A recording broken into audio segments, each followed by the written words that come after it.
au chantier, donc je me suis intéressé à toute la partie bois classique, acacie. Et puis finalement, ayant déjà travaillé avec le polyester, je suis venu sur le chantier de Roquefort parce qu'il y avait un bateau en construction. En cours de construction, tout à fait. Ouais. Donc là, il est parti, le pêcheur est en train de travailler avec.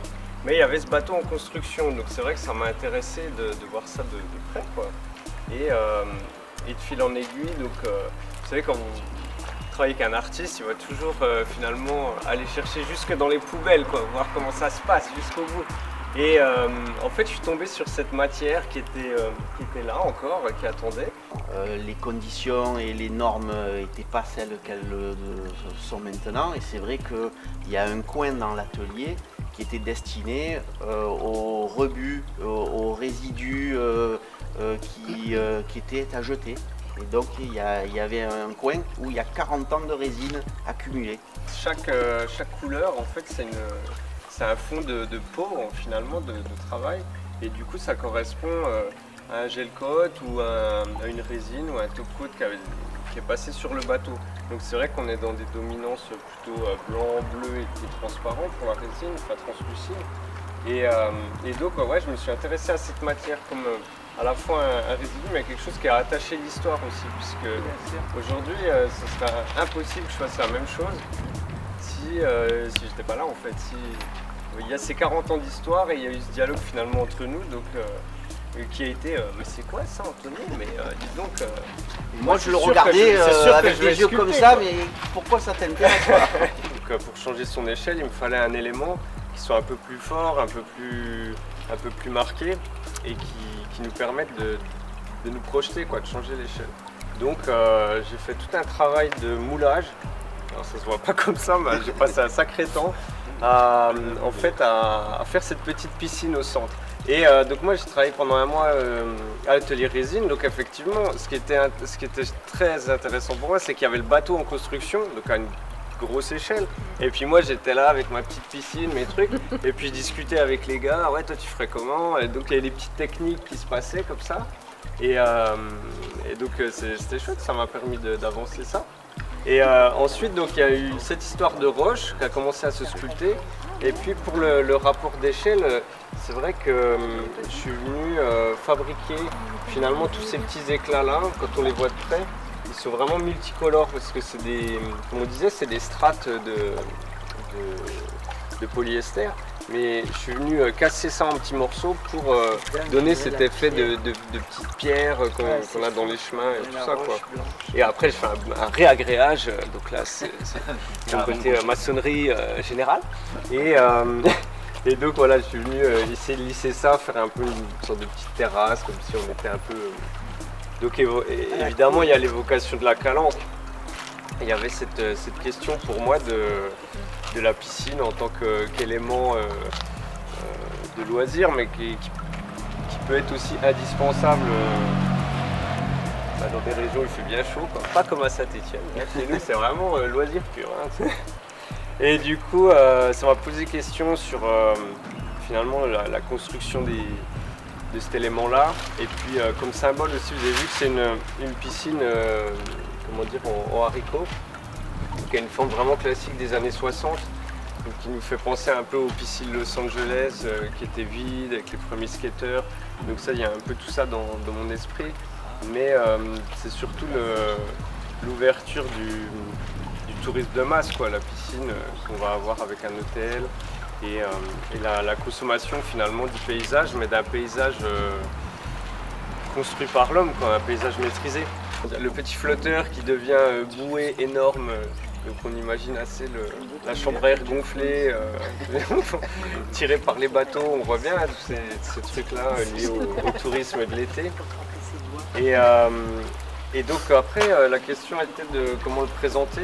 Donc je voulais garder un objet un peu aérien, à la fois très lourd, massif, un peu aérien, détaché du sol, et puis toujours pareil, hein, inspiré par ici, par comment les gars bossent pour déplacer bateau, avec le chariot, enfin tout est à roulette finalement.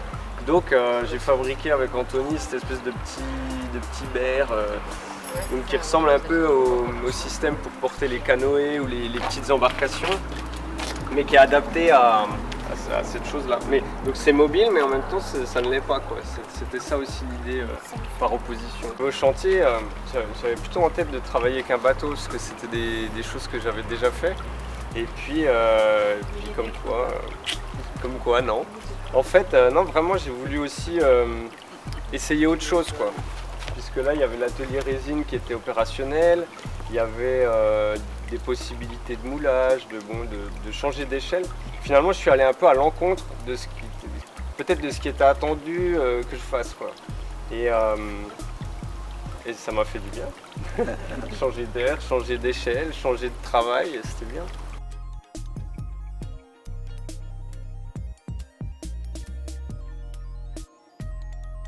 Bon, mais déjà on est italien, puisque en ayant fait quelques petites recherches, on est passé par Naples.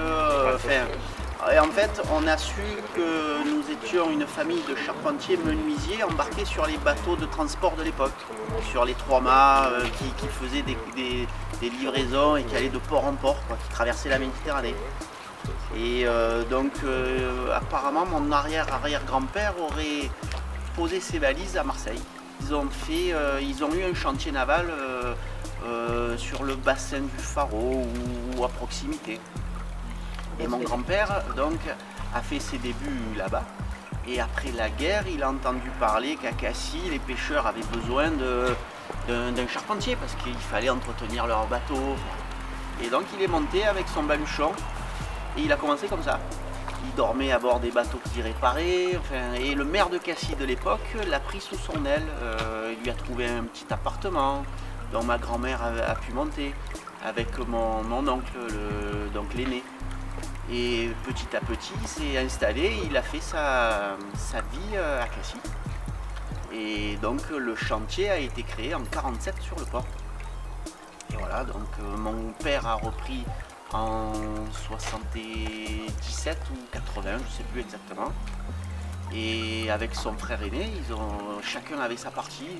Mon père la charpente et le polyester, et mon oncle tout ce qui était mécanique, hivernage. Et c'est d'où l'intérêt de ces entrepôts.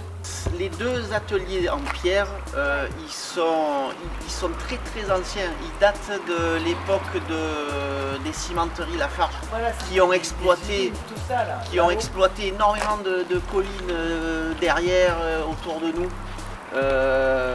Et donc c'était d'ailleurs des ruines, hein, puisque il n'y avait plus de toiture. Et mon grand-père, il s'était dit à l'époque, parce que je pense que c'était quelqu'un qui voyait loin, il s'était dit avec le polyester qui a commencé à exploser, donc tous ces bateaux, il s'est dit on va créer une section hivernage pour mettre à l'abri les bateaux. Et donc ça a commencé en 60. Celui-ci n'existait pas, c'est mon père qui l'a fait. Sauf qu'il y avait sa petite scierie à mon grand-père, et à sa retraite, il s'est fabriqué son bateau tout seul. Tous les après-midi, il montait, il faisait son petit bateau. Et on a gardé la scierie de mon grand-père et on l'a incorporé dans ce bâtiment qui servait à fabriquer les bateaux en polyester.